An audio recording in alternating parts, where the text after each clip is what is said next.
Sementara itu, saudara, jelang pelantikan Prabowo Gibran, ex-calon presiden atau capres Anies Baswedan menanggapi terkait bergabungnya mantan pasangannya di Pilpres 2024 lalu, yakni Muhaimin Iskandar atau Caimin yang disebut bakal bergabung di Kabinet Prabowo.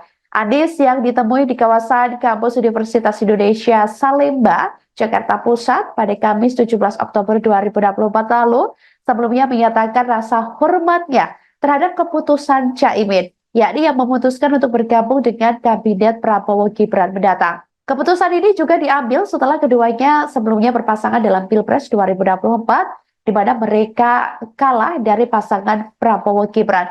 Dalam kesempatan tersebut, Anies juga mengungkit terkait kekalahannya di Pilpres 2024 dan menegaskan prinsipnya untuk tidak terlibat dalam pemerintahan setelah kalah. Ia menegaskan bahwa menurut konstitusi, pihak yang kalah seharusnya konsisten berada di luar kelompok pemenang. Meski demikian, Anies tetap menghormati terkait pilihan Caimin untuk bergabung dengan pemerintahan Prabowo Gibran. Sementara itu, Caimin yang baru-baru ini menghadap Prabowo di kediamannya dikabarkan akan diangkat sebagai Menteri Koordinator Maritim dan Investasi atau Menko Marves dalam kabinet mendatang.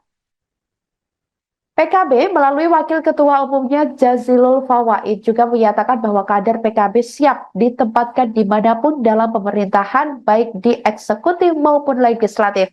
Jazilul juga menekankan bahwa jabatan Caimin di kabinet adalah hak prerogatif presiden terpilih. Ia menegaskan komitmen PKB untuk mendukung pemerintahan Prabowo dalam mengatasi tantangan ekonomi dan sosial.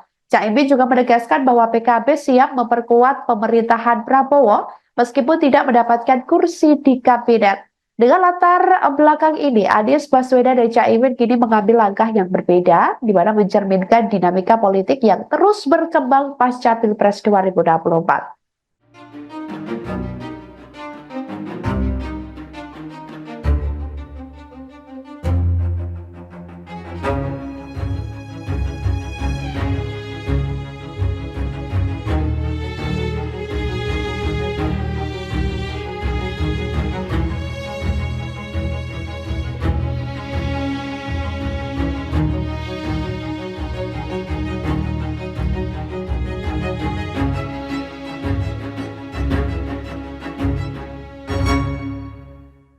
Download Tribun X sekarang, menghadirkan lokal menjadi Indonesia.